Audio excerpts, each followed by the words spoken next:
గ్రంథము 42వ అధ్యాయం.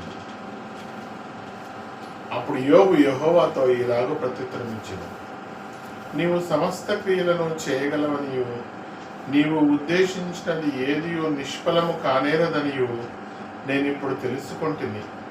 జ్ఞానము లేని మాటల చేత ఆలోచనను నిర్ధకము చేయువాడెవడు?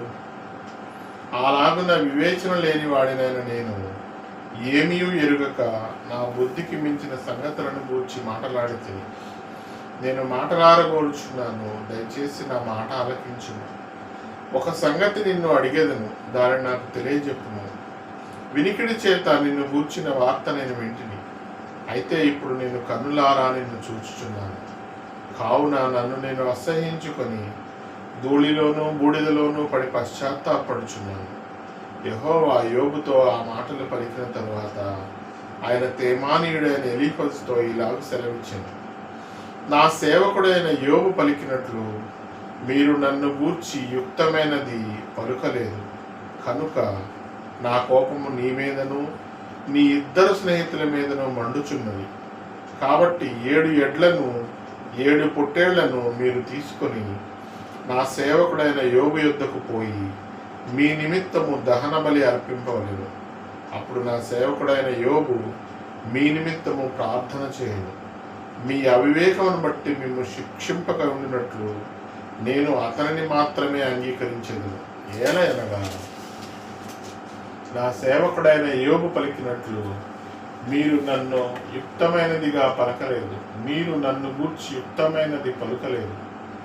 తేమానీయుడైన ఎలీఫజును, షూహీయుడైన బిల్దదును, నయమాతీయుడైన జోఫరును పోయి యెహోవా తమకు ఆజ్ఞాపించినట్లు చేయగా యెహోవా వారి పక్షమున యోబును అంగీకరించెను.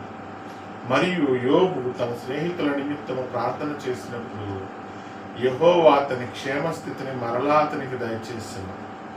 మరియు యోబునకు పూర్వము కలిగిన దానికంటే 2 అధికముగా యెహోవా అతనికి దయచేసెను.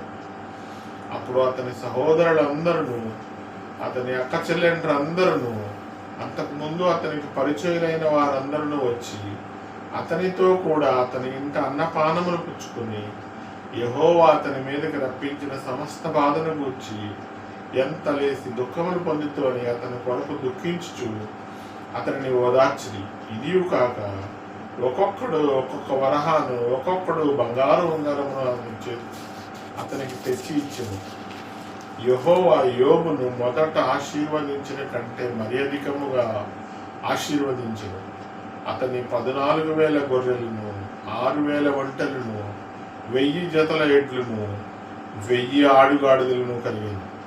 మరియు అతనికి 7 కుమారులను, 3 కుమార్తెలను కలిగింది. అతడు పెద్దదానికి ఎమీయా అనియు, 2వ దానికి కెజియా అనియు, 3వ దానికి కెరెంహప్పుకు అనియు పేర్లు పెట్టాను.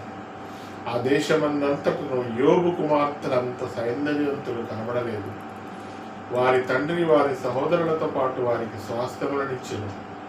అటు తరువాత యోబు 140 సంవత్సరములు బ్రతికి తన కుమారుల కుమారులను 4 తరముల వరకు చూచెను.